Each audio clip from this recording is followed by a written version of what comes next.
And censorship is about the state acting to silence you. And for all of this bloviating about, First Amendment being silencing people from calling you ethnic names or slurs, you actually have a president who said that he wants to deprive the citizenship of Colin Kaepernick. He says he thinks that he should be tried for treason and have his citizenship taken away. This is Patricia Williams. She teaches law at Columbia University and is the author of The Alchemy of Race and Rights, a diary of a law professor. Censorship is a problem in America, but as Patricia Williams identifies it, it's a problem when the state exercises that right. The First Amendment, free speech, hate speech, students protesting, athletes protesting. How do we make sense of all of that?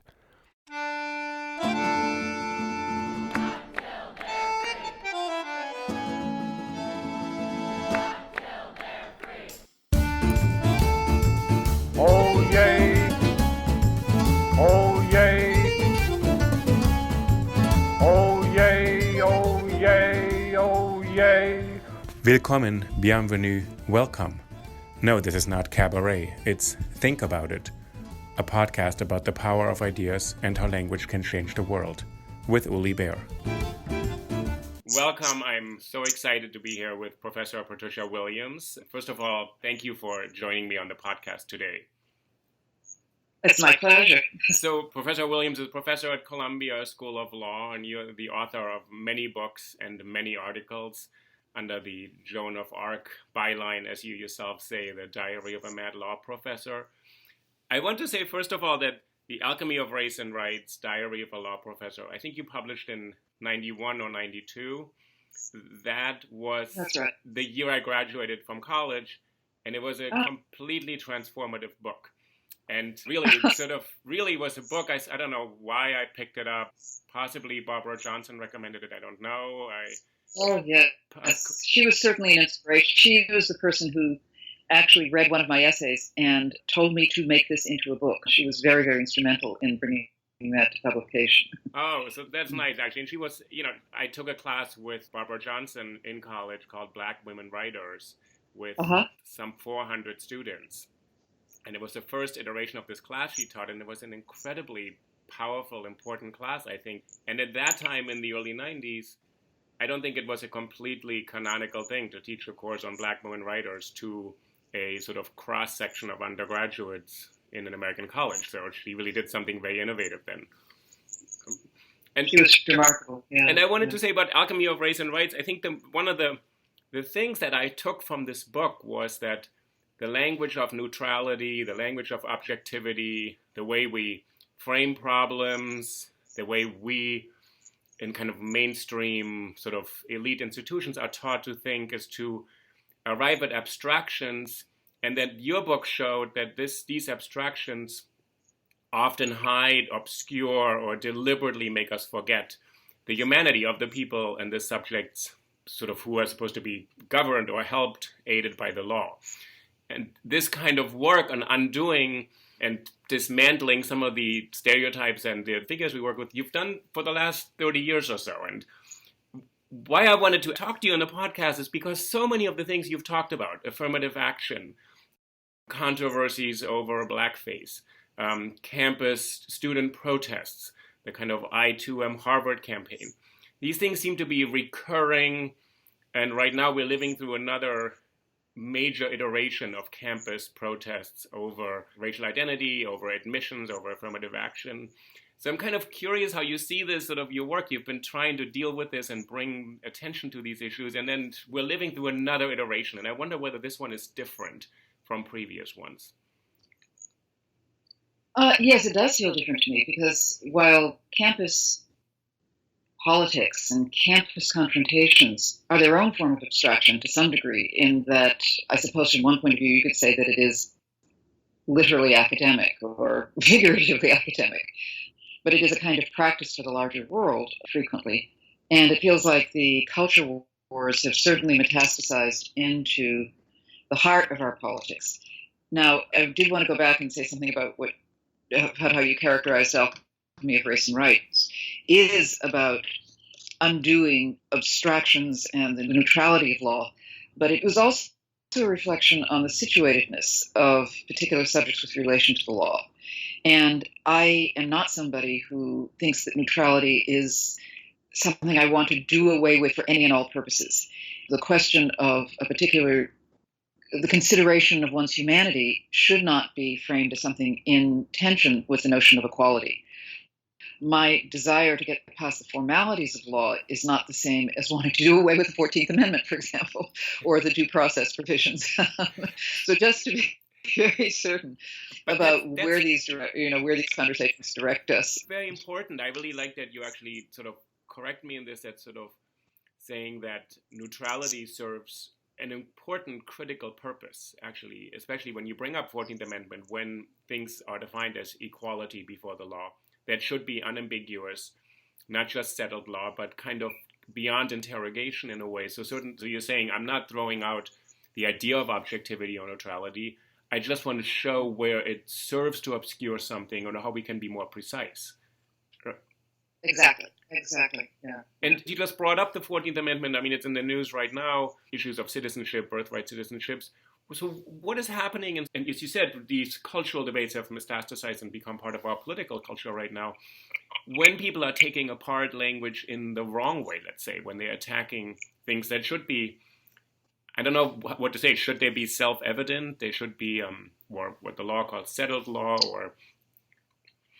or it ought to be the most obvious kinds of lessons of history that ought to be recognizable from George Orwell, that we are inverting meanings all the time, that our political discourse has been corrupted in a way that words are being used to signify, to undo, to empty, to make it very hard to have anything but not just hyperbole, but a kind of empty set of references that in a way that enables a certain kind of totalitarianism. And that's why I find Orwell so interesting at this moment. The lessons, particularly of Animal Farm, right, ought to be very much with us. The lessons of Jacobo Timmerman's book, Prisoner Without a Name, Cell Without a Number. In that book, he talked about being detained as a journalist, as a Jew, in Argentina, and he described the uses of so-called humor, the way in which anti-Semitism, racism, authoritarianism was conveyed through public displays of mockery, which were experienced by certain people or brushed off or diminished through the uses of humor. I think that we need to be going back to some of the literature the last 70 years to recall that when you bestialize people, when you talk about them as parasites, why are we actually having to reacquaint ourselves with the consequences of talking about both external and internal, bestialized, parasitized, criminalized, subhuman and therefore sub-citizens? I'm deeply distressed by this direction because I think that, as Samantha Power has written, these are frequently the elements of a way of marking people for acts of cruelty and death.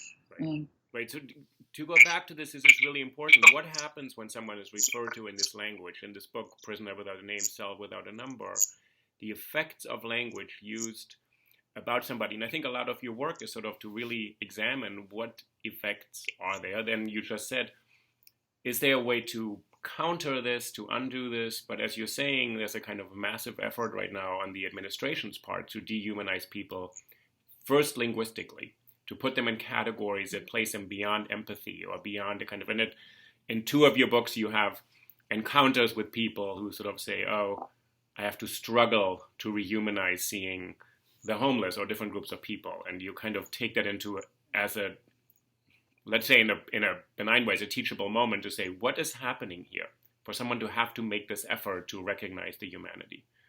Yeah. So how can language, in some sense, it's interesting you're referring to works of literature or sort of autobiography. Can we take this back, or what are we doing at this moment? How do we counter this kind of tendency? Because it's not just to mark it and say this is wrong. Yeah, I don't know how to do this easily. I think it's so contagious and so easy on the one level, and it's so dependent upon a lack of education or a lack of association. I don't mean just, lack of degree education. I mean the inability to make historical connection, to make a connection over time. I am a tremendous fan, or I've been speaking to everybody I know about this book, Birthright Citizenship by Martha Jones, which Yes. just came out a few months ago. I think she's a professor. And it really, I think, right? is, Yes. yeah, she's a Johns Hopkins, an historian, but also a lawyer. And she is, it's such a timely book in terms of the history of what it took for African Americans to be seen as rights-bearing subjects. And she reminds us of the history of the 14th Amendment as not simply being about the legacy of slavery coming into citizenship post the Civil War. This was an effort that began in language, in performances of civic responsibility and civic recognition that was begun by freed blacks. They were effectively stateless. They were in that gray area of not slaves, but not full citizens, not rights-bearing. And that's why the 14th Amendment came into being, to clarify that terrible category of not being subject to due process, of not being able to utilize the courts, of not being able to have the franchise, of not being able to have the right of self-defense, of not being able to witness or testify or sue. Now that, it seems to me, is very pertinent to the growing populations of states around the world. But the idea that the United States of America has not only crossed this off the base of the Statue of Liberty in a literal sense, but also now wants to write that of all provisions out of the Constitution, that we render people who are citizens now stateless. The Dominican Republic has done that, and it has been horrendous. It has had horrendous effects on that population and on the population written out of citizenship. There are examples of countries that are doing this, again, at a moment of, I think, the greatest diaspora on the face of the planet, with growing both wars and also climate change, diminishment of resources, simply rendering huge populations on the planet stateless is almost investing in, well, it's, as we send people to the border, it is investing in future wars. And what you literally putting in camps. I am despairing. but despairing because the kind of the preparation and the work is linguistic. It's kind of legal, but it's also linguistic. There's two different things. There's a legal effort. Let's say the 14th Amendment is it's an amendment. It's a statute. It gives rights. It grants rights. But the other part is to actually start talking about people as not having those rights. So what you're saying is that what Martha Jones is explaining, that before the 14th Amendment, of course, people were in these positions, used their own subjectivity, humanity, agency to actually present themselves in a way and use language in this way before it was granted to them.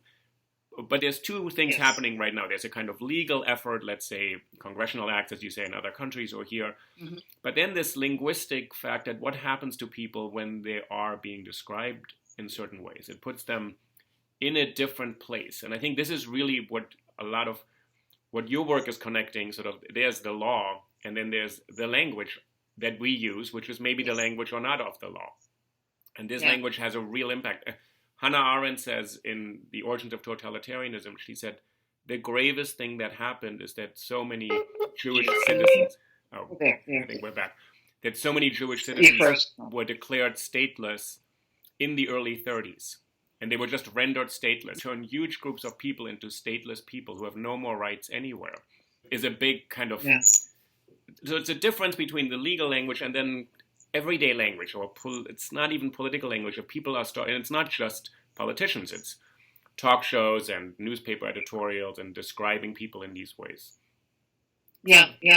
I mean, it worries me because it's not as easy as being able to point and say you shouldn't call people parasites or you shouldn't simply objectify them. I was looking at one of the video, I think it was a video released by Chelsea Manning, of an Apache helicopter shooting some civilians and ultimately a journalist from the air.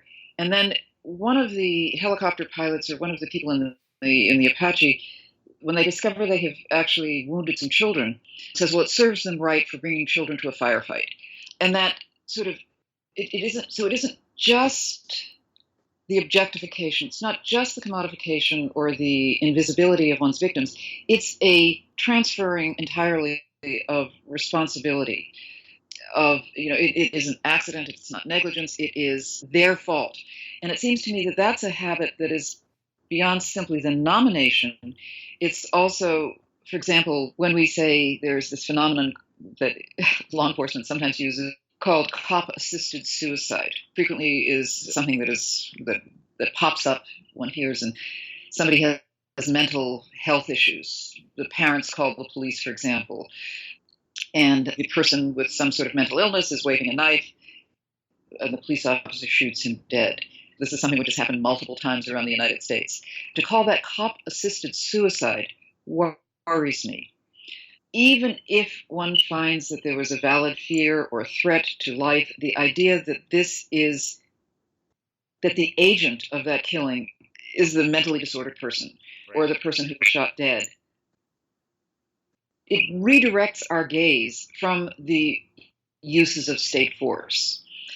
Even if it is justified by the police officer, we need to put it in that language. This was necessary under the circumstances, but we have to examine the behavior, the agency of the one who fired the gun, and not simply say that police or state force was an instrument of the deceased. And I do worry that transfer of agency is something one hears more and more in the discussion of the treatment and the inhuman treatment just of the detained children in tents in the Arizona desert, or the description of the caravan. If you bring children to a firefight, you get what you deserve. It's not our fault how we treat them. And that is a discarding of due process, due persons. The 14th Amendment is not just about citizens, it's also about persons. And in some ways what you're saying is that what is being created is a kind of idea of agency, privacy, that is removed from the state or the other relations that exist here. So it's saying this idea of a cop-assisted suicide, as if there's free agency, subjectivity, and the state is removed entirely, and the person who's shooting is no longer an actor or anything. So you're saying it shifts it to another place and drops out this other consideration. And I think the example, you're saying that children are being asked to sign certain legal documents or sign away their rights and their children, which is a very strange idea that people brought children here. We're now going to arrest these children, lock them up, and then we're going to expect these children to behave as if they had due process. It's a kind of strange distortion of what's really going on. Can you say something? To abandon the other constitutional crime of habeas corpus. I mean, that we are not going to be particularly accountable for their health or welfare. We don't need to provide doctors. We don't need to provide child welfare experts. That this is not, that we owe them no duty of care. And as I think I heard either Ann Coulter or Laura Ingram describe it, and then we can call it the equivalent of a summer camp. This is barbarous. Can you say something else what you just said about the 14th Amendment? It's also about persons. What do you mean by stressing that part?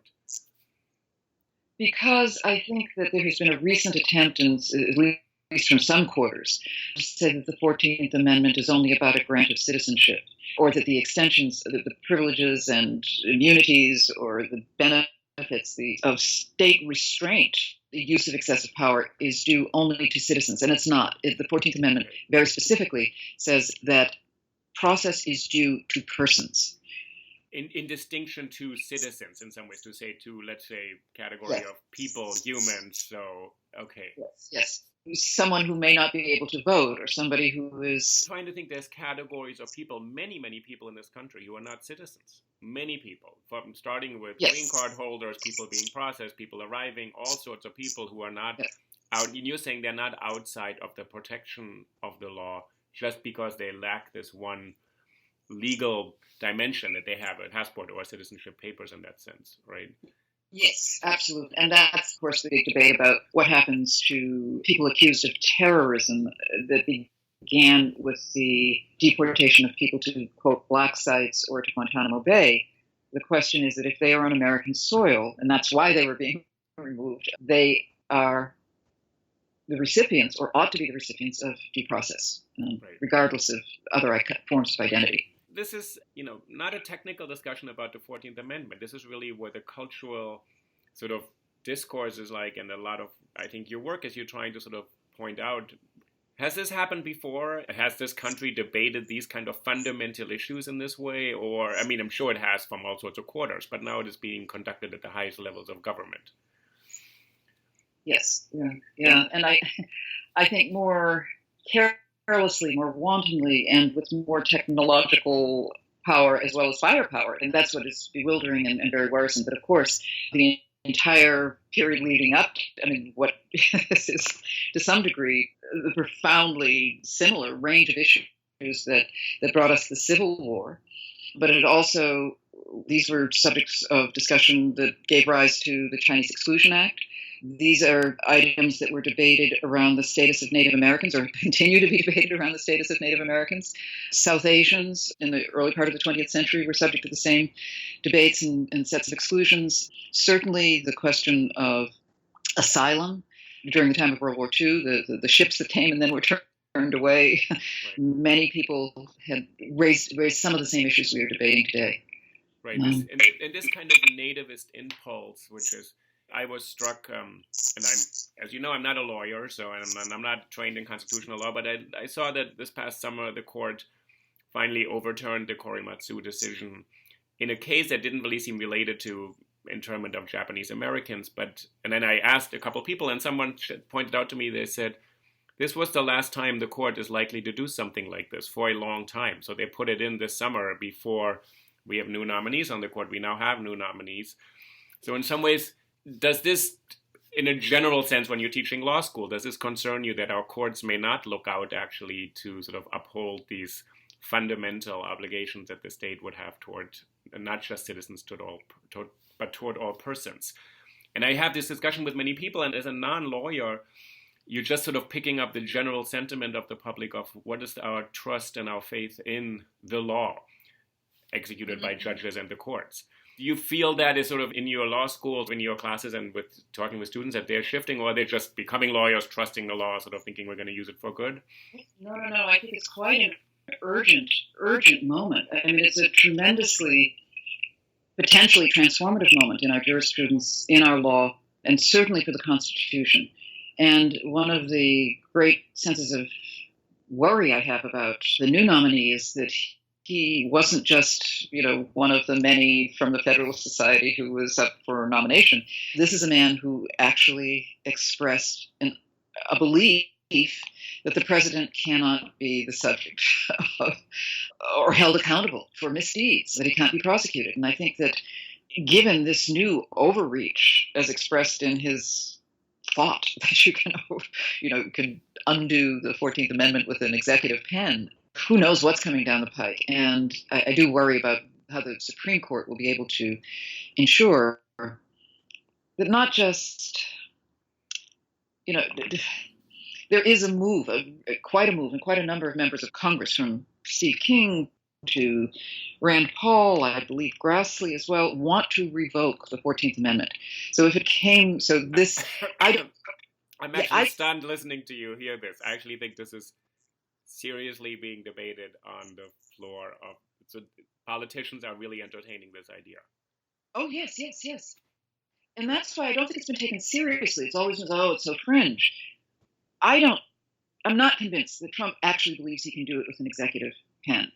But I think that he is priming the pump for what is a much more difficult project, which is the Constitutional Convention, that a significant number, an increasing number of Republicans have been calling for in their home states. And again, I think it's gone under the radar, but it has been, for anybody who's actually listening to Fox News or listening to certain kinds of news, Breitbart or so forth, this is and has been quite a topic. And again, the 14th Amendment is not just about citizenship.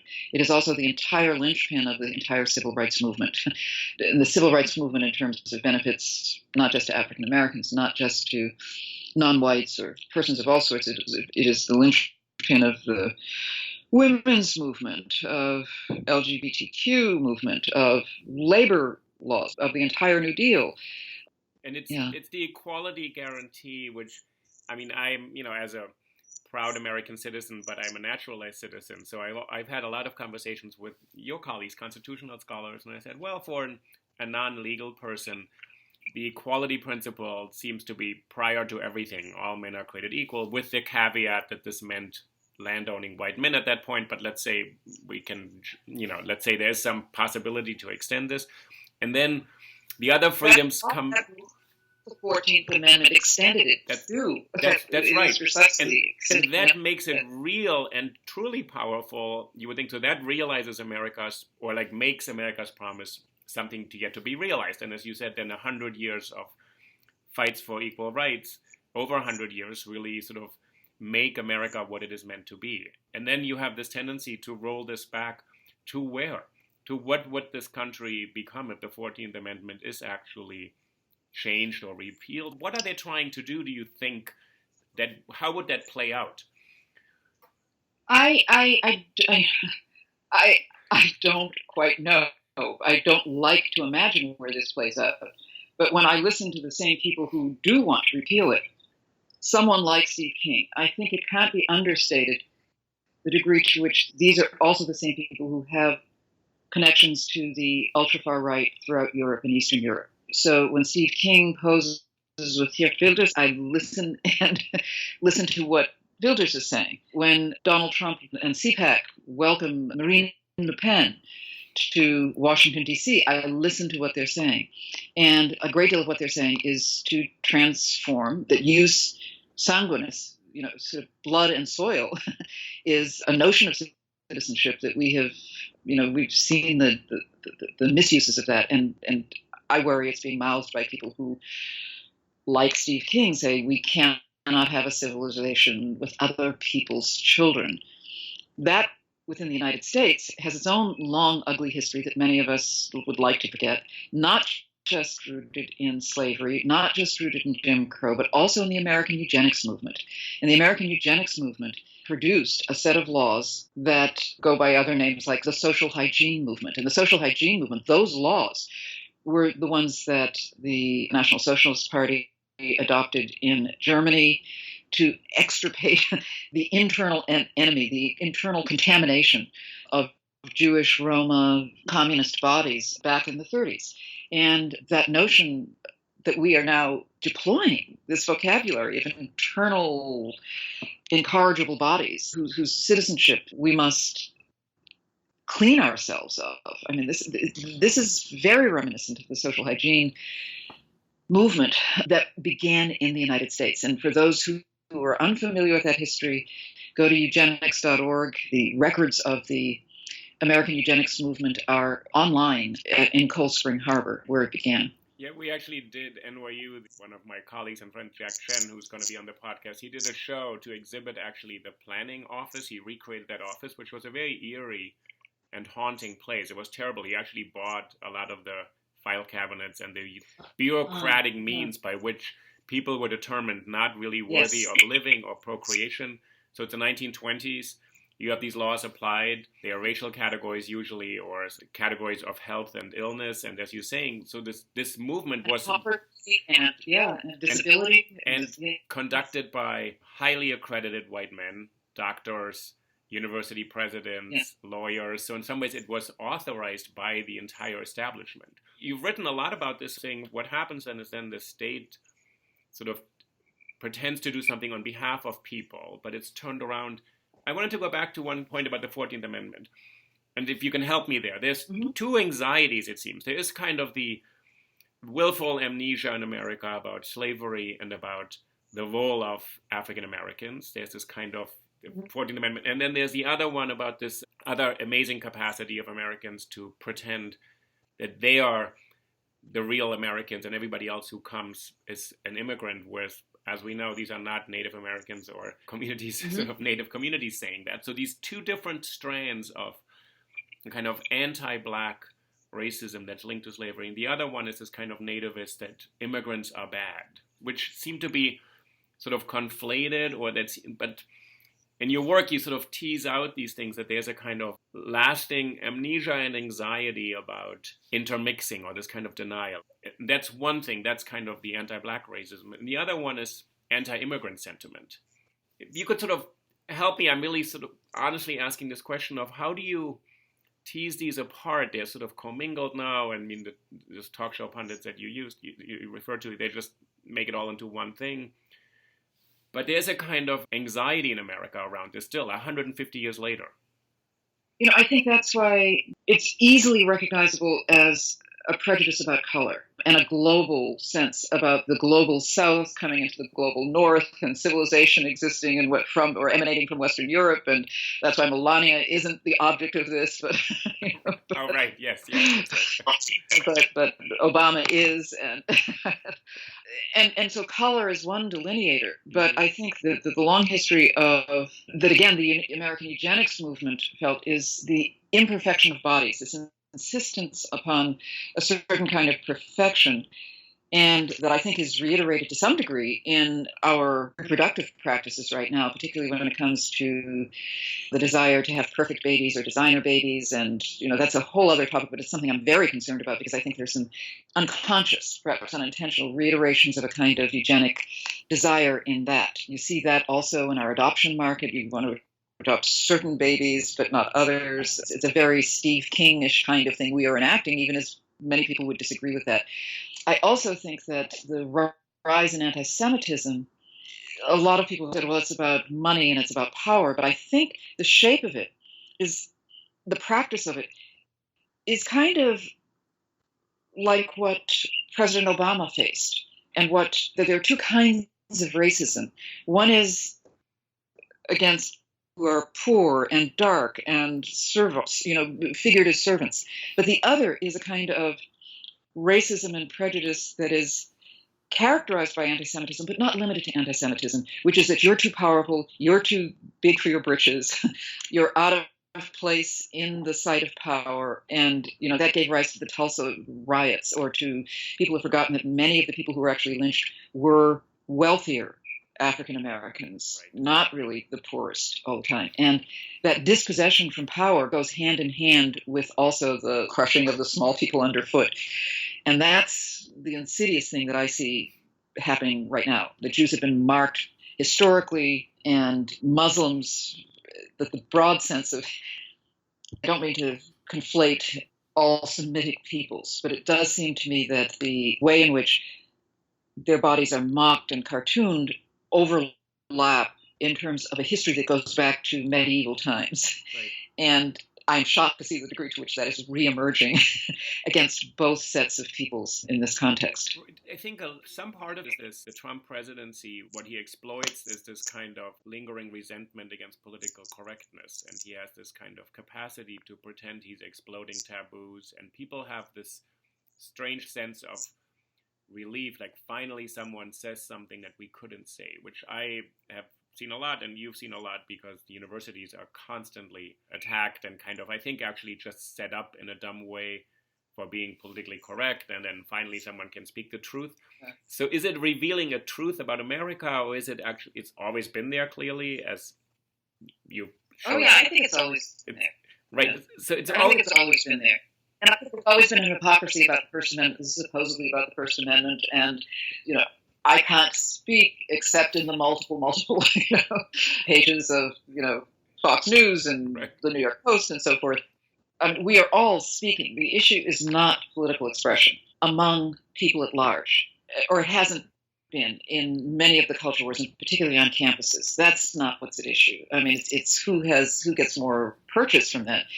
And private universities can tell, and contracts, employers can tell you can contract away your right to say anything and everything. We don't let people reveal trade secrets, for example. So a lot of this, universities can, are self-governing depending upon, conduct codes. That's not the First Amendment. What really worries me right now is that the First Amendment really is this censorship, which is such a term that gets misused in all of these debates. Censorship is about the state acting to silence you. And for all of this bloviating about, First Amendment being silencing people from calling you ethnic names or slurs, you actually have a president who said that he wants to deprive the citizenship of Colin Kaepernick. He says he thinks that he should be tried for treason and have his citizenship taken away. He's urged publicly that football players be fired from their jobs. that is censorship. And because that comes from the position of the state. So that is actually the government directly calling on Jamel Hill, who was a commentator on ESPN, and they said she should be fired. This direct interference. We don't see a lot of... that is censorship. I mean, it's not just injudicious bad behavior or inciting behavior. This is worse than, in some ways, I mean, it's the equivalent of McCarthy. Right. I mean, people say it's McCarthy-like. This is the chief executive saying this, and that didn't even happen during McCarthy era. And what do you? Why do you think people have? I think it's been a little slow that people have picked up on this fact that the First Amendment is being used and distorted. And I mean, I think we really lived through a year and a half of the media generally concocting one story that kids cannot say what they want on campuses. There's sort of groupthink, and these poor and conservative students who Putin's Carter, who I talked to at Berkeley, said they are in their feeling. They do feel they don't have a space to talk, but she said that it's not an equivalent with being oppressed for other reasons. But why did this happen, and why did the country take so long to wake up to this, to say we have a president who's going after the press, telling people should be jailed for what they say or fired from their jobs, and that hasn't generated the outrage, but instead you get these spectacles on campus and they generate the country being upset for weeks. Yeah, again, I do think that some of this, as you say, is a setup. I mean, I think that Milo Yiannopoulos is great at performing and taunting. I mean, there's a kind of taunting that goes on that, I think that perhaps everyone, including the press, is too much a sucker for.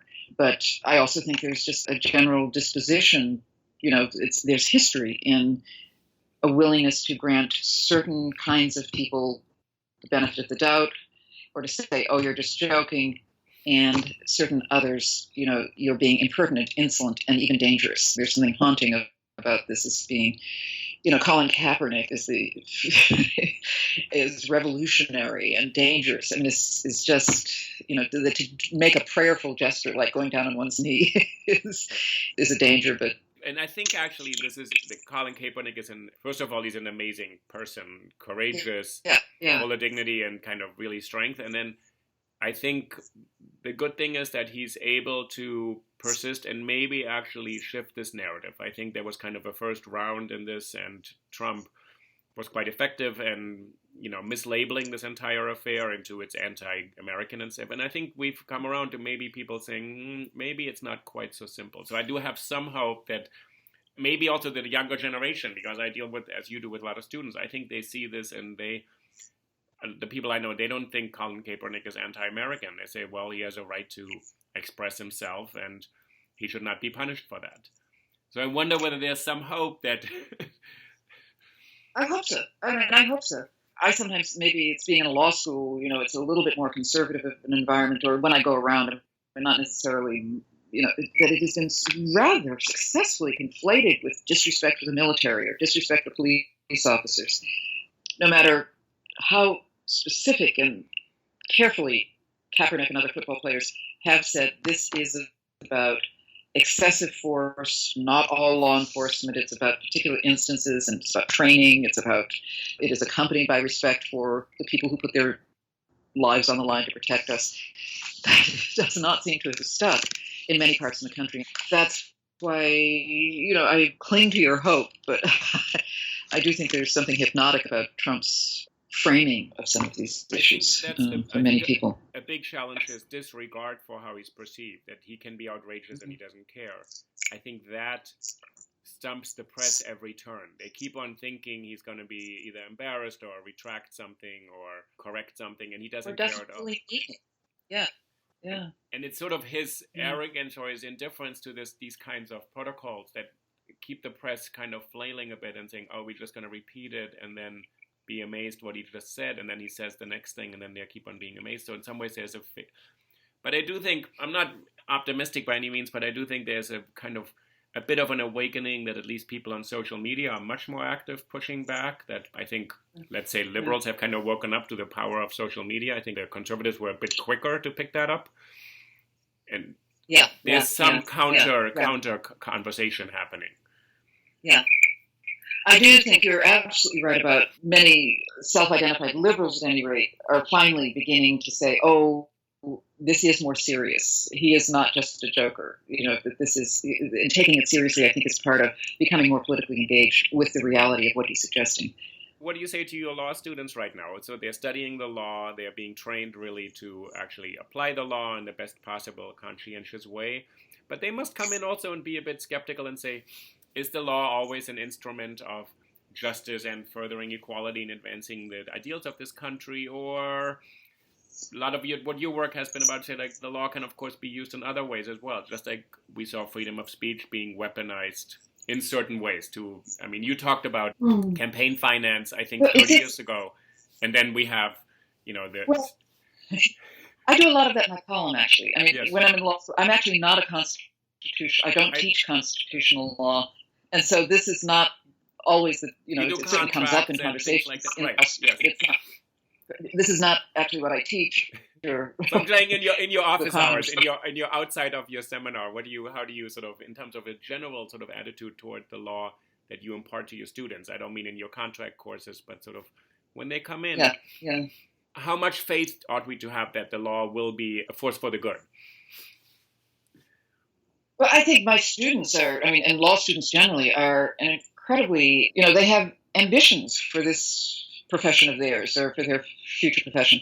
And I am very proud of many, the student body with whom I deal at Columbia are just, they have gone out to, for clinical work, to help undocumented people, to work on briefs and all kinds of human rights and social justice and environmental justice. I mean, they're a great crew. I mean, Columbia has students in all walks of the profession, from corporate to this. But I must say that, when the very first so-called Muslim ban came about, they rose up to offer their services to think this through. Their thoughtfulness is a source of great hope, that their thoughtfulness about what the law really means, what it can do, what the role of the courts is, what is the power of the executive in relationship to what the legislature does to confine the capacities of lawyers. I think what I do hear my law students talking about right now is that sort of off-the-cuff remark that our president made recently of lawyers getting in the way. We've got to hurry up the punishment.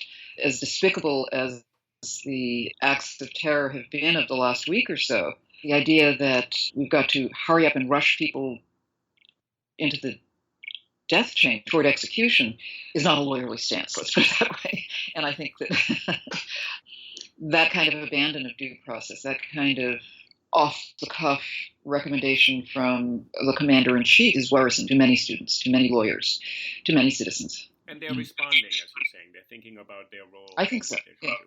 If you were to say, I'm going to ask you two questions I ask a lot of people. How do you deal with the daily news? How much of it do you absorb? How much do you follow it? I mean, I know you have a way of processing by writing. Pull over. Sorry, say this again? I said I have a favorite pillow I put over my head. Well, no, I read 5 or 6 newspapers at least every day. And, many people say that they have to turn it off or that they're addicted. I feel that there is a greater responsibility to which we have to rise right now, and that is to be aware. And one of the things that I think is most troubling about this moment is that so much is happening so fast, so many things are being eroded. You really do have to put in the extra work, and that's, I think, the requirement of civic engagement. One must know what one's talking about. One must be aware of what is under threat. So I devote time every day to trying to read. What I hear you saying is kind of a civic obligation, and while it's overwhelming and we're being manipulated, to opt out is also an abdication of responsibility. Yes. Maybe also for people who do not have the time to follow the news and respond. In some ways, I think for people to say, I can't deal with it, may still be a position of privilege and luxury. To say, I can't deal with it means I don't want to deal with it, and other people are already dealing with it.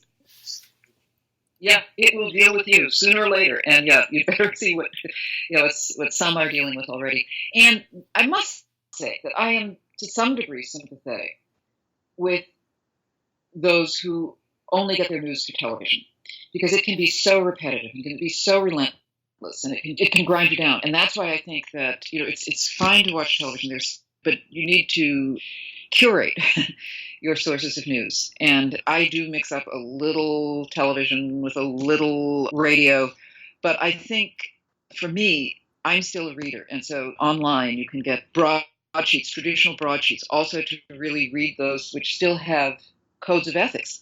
The president can call fake news all he likes, but there are fact checkers for certain news outlets. And I try to be particularly aware of those and read those journals and newspapers, those magazines that have fact checkers. At the same time, I also try to listen to a little bit of Fox News, or read at any rate, or I drop in on Breitbart from time to time. I drop in on some fairly, right-wing organizations just to also hear what it is that they're saying, and I try to fact check that as well.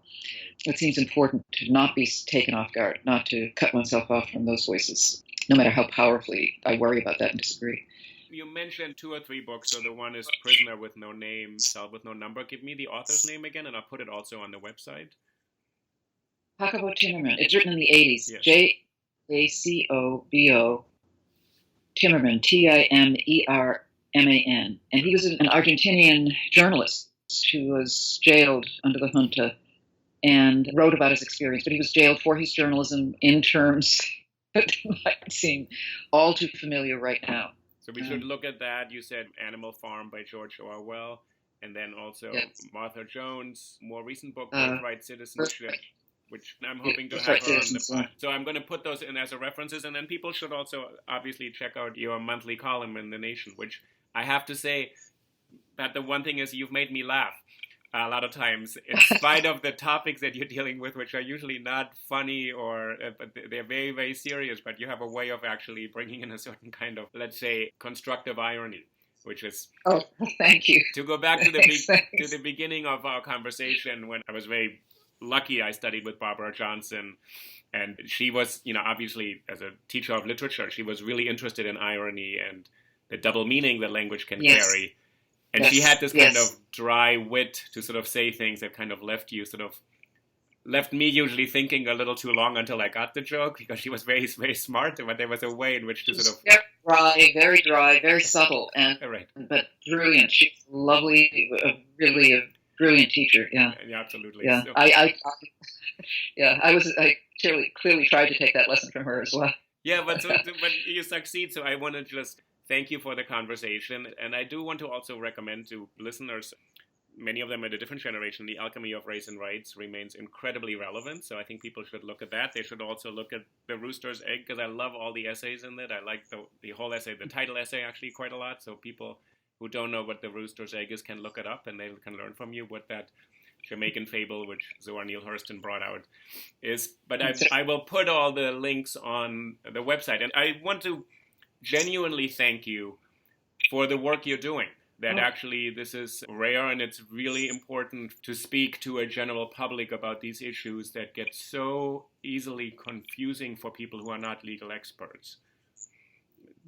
Yeah. They're difficult to walk through, but also to see what are the repercussions of using language in certain ways, and what happens, what kind of possibilities are opened or foreclosed by different uses of language. Oh, it's a pleasure talking to you. Thank you so much for having me. Okay, thanks for making the time. I really appreciate it. Thank you. You're so welcome. Take care. Bye-bye. Thank you.